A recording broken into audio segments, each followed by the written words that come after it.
Shalom, selamat malam Bapak Ibu Saudara yang dikasihi Tuhan Yesus Kristus dan mengasihi Dia.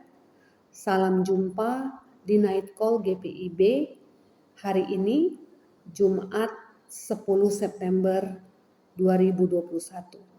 Bersama dengan saya Pendeta Rika J. Harisakti Supriyadi, Pendeta Jemaat di GPIB Jemaat Batra Hayat Batam. Saudara, mari kita bersatu dalam doa. Terima kasih Tuhan Yesus karena Engkau begitu baik dari pagi hingga malam. Tuhan beserta dengan kami di setiap aktivitas dan kegiatan kami di hari ini. Sebelum kami tidur, kami mau menutup hari kami dalam damai sejahtera Tuhan melalui firman Tuhan yang sebentar kami baca dan renungkan bersama. Hadirlah di tengah-tengah kami Tuhan, urapi kami dengan kuasa Roh-Mu yang kudus, agar firman Tuhan di malam hari ini senantiasa boleh mengalir dalam kehidupan kami. Amin. Jemaat yang dikasihi Tuhan Yesus Kristus, bacaan Alkitab kita pada malam hari ini terambil dalam kitab 1 Raja-Raja pasal 18, ayatnya yang ke-30 hingga ayatnya yang ke-46. Mari kita membacanya. Kata Elia kepada seluruh rakyat itu, "Datanglah dekat kepadaku." Maka mendekatlah seluruh rakyat itu kepadanya. Lalu ia memperbaiki mezbah Tuhan yang telah diruntuhkan itu. Kemudian Elia mengambil 12 batu menurut jumlah suku keturunan Yakub. Kepada Yakub ini telah datang firman Tuhan, "Engkau akan bernama Israel." Ia mendirikan batu-batu itu menjadi mezbah demi nama Tuhan dan membuat suatu parit sekeliling mezbah itu yang dapat memuat 2 sukat benih. Ia menyusun kayu api, memotong lembu itu dan menaruh potongan-potongannya di atas kayu api itu. Sesudah itu ia berkata, "Penuhilah 4 buyung dengan air dan tuangkan ke atas korban bakaran dan ke atas kayu api itu." Kemudian katanya, "Buatlah begitu untuk kedua kalinya." Dan mereka berbuat begitu untuk kedua kalinya. Kemudian katanya, "Buatlah begitu untuk ketiga kalinya." Dan mereka berbuat begitu untuk ketiga kalinya. Sehingga air mengalir sekeliling mezbah itu, bahkan parit itu penuh dengan air. Kemudian pada waktu mempersembahkan korban petang, tampillah Nabi Elia dan berkata, "Ya Tuhan Allah Abraham, Allah Ishak dan Israel, pada hari ini biarlah diketahui orang bahwa Engkaulah Allah di tengah-tengah Israel, dan bawalah aku ini hamba-Mu, dan bahwa atas firman-Mu lah aku melakukan segala perkara ini. Jawablah aku ya Tuhan, jawablah aku, supaya bangsa ini mengetahui bahwa Engkaulah Allah ya Tuhan, dan Engkaulah yang membuat hati mereka tobat kembali." Lalu turunlah api Tuhan menyambar habis korban bakaran, kayu api, batu, dan tanah itu. Bahkan air yang dalam parit itu habis dijilatnya. Ketika seluruh rakyat melihat kejadian itu, sujudlah mereka serta berkata, "Tuhan, dialah Allah, Tuhan, dialah Allah."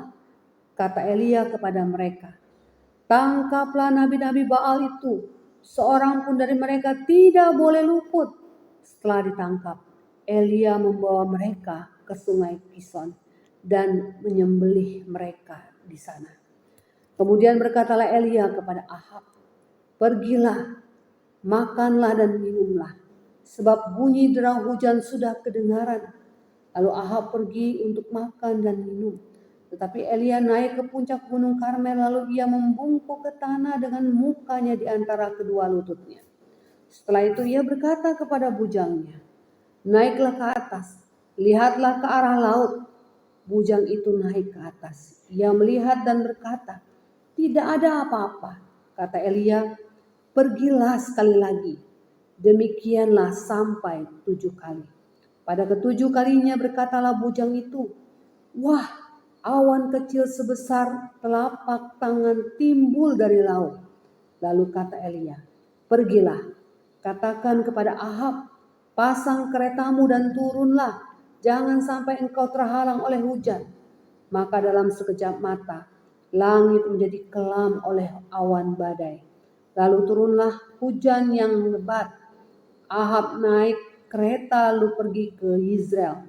Tetapi kuasa Tuhan berlaku atas Elia.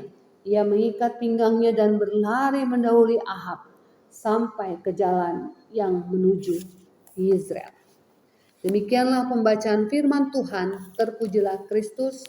Haleluya. Bapak Ibu Saudara yang diberkati Tuhan Yesus Kristus, tokoh utama pembacaan Alkitab kita pada malam hari ini adalah Nabi Elia yang diutus Allah kepada Raja Israel, Ahab, yang jahat di mata Tuhan. Jahatnya melebihi pendahulunya, anak Omri yang juga jahat di mata Tuhan, yang beristrikan Isabel, putri dari Sidon, putri Raja Sidon, yang menggiringnya menyembah Baal. Perjumpaannya yang pertama dengan Ahab ialah tidak akan turun embun atau hujan kecuali dikatakannya. Dan benar saja perkataannya terjadi. Nabi Elia mengalami pemeliharaan yang luar biasa di tepi sungai Kerit dan di rumah seorang janda miskin di Sarfat. Sehingga tepung dan minyak dalam buli-buli yang dimiliki janda itu tidak habis selama masa kelaparan. Ia dipakai Tuhan untuk menyatakan kesembuhan, bahkan menghidupkan kembali anak janda di Sarfat itu yang sudah mati. Dan tibalah saatnya ia diutus kembali kepada Ahab untuk memberitahukan bahwa hujan akan turun apabila umat Allah atau Israel bertobat kepada Allah dan tidak mengikuti Baal. Bapak Ibu Saudara yang diberkati Tuhan Yesus Kristus, pada renungan pagi Sabda Bina Umat hari ini, para nabi-nabi Baal sembahan Ahab dan nabi-nabi Asyera sembahan Isabel yang berjumlah 450 orang ternyata tidak berhasil memanggil para Allah sembahan mereka, menyalakan api pada mezbah korban yang mereka buat. Sampai petang hari, usaha mereka tidak membuahkan hasil sekalipun. Walaupun mereka berteriak-teriak menyerukan nama Baal, menoreh-noreh diri dengan pedang sampai berdarah-darah. Setelah habis kesempatan para nabi palsu berseru kepada Allah mereka, pada bacaan malam ini, giliran Elia mendemonstrasikan kepada umat, raja dan para nabi-nabi palsu itu. Sesungguhnya siapakah Allah yang hidup, yang berkuasa mendengar doa, tetapi juga berkuasa untuk menjawab doa. Maka Elia pun menyuruh menyiram mezbah dengan air sampai airnya meluap ke parit sekeliling mezbah. Dan sebagaimana kita baca tadi, api Tuhan memakan habis korban sembelihan di atas mezbah dan menjilat air sekeliling mezbah sampai kering.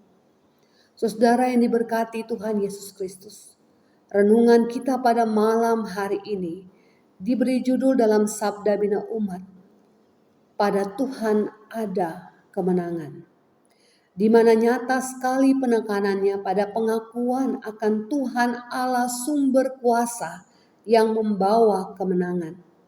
Tema yang erat berkesinambungan dengan tema khotbah Minggu 5 September 2021 yang lalu, yang bertemakan jati diri hamba Tuhan. Sebagaimana Yohanes Pembaptis tidak sedikit pun mencuri kemuliaan dengan mengaku-ngaku dirinya adalah Elia, Mesias, Nabi yang akan datang. Demikian pula tokoh Alkitab kita pada malam hari ini. Ia hanyalah alat Tuhan yang mempercayakan kuasa Allah kepada hamba bersahaja yang diperkenankannya. Jemaat yang diberkati Tuhan Yesus Kristus, pertanyaan buat kita di malam hari ini. Kepada siapakah saudara dan saya percaya? Siapakah yang saudara dan saya andalkan dalam hidup ini? Apakah kita mengandalkan kepintaran kita, kekayaan kita, koneksi, relasi, atau bahkan kesalehan dan kesucian hidup kita? Apakah kita sering merasa bahwa kita lebih hebat dari orang lain dan doa kita lebih didengar Tuhan? Atau mungkin bukan diri kita yang kita andalkan, melainkan orang lain. Mengkultuskan orang yang kita anggap hebat, berpengaruh, berkuasa, dan bisa diandalkan. Bapak Ibu Saudara, Yakobus 5 ayat 17 menyaksikan bahwa Elia adalah manusia biasa, sama seperti saudara dan saya. Namun ketika ia sungguh berdoa, Tuhan berkenan menyatakan kuasanya. Jadi sumber kuasa yang membawa kemenangan bagi umat bukanlah seseorang, bukanlah saudara dan saya, bukanlah orang lain, bukanlah tokoh karismatik atau berkarunia yang memiliki kuasa adikodrati pada dirinya sendiri, melainkan Allah sajalah sumber kuasa. Pada Tuhan ada kemenangan. Karena Nabi Elia adalah manusia biasa sama seperti kita, maka tidak mustahil kita pun dijadikan Tuhan sebagai alatnya untuk menyatakan kuasa dan kasih-Nya bagi kemuliaan Allah saja. Amin. Mari kita berdoa. Terima kasih Tuhan Yesus yang baik. Kami sudah Engkau berkati dengan kebenaran firman Tuhan. Kuatkan kami umat-Mu Bapa di dalam menjalani kehidupan ini bersama Tuhan dan di dalam Tuhan. Ajar kami untuk mengandalkan Tuhan dalam setiap perjalanan kehidupan kami.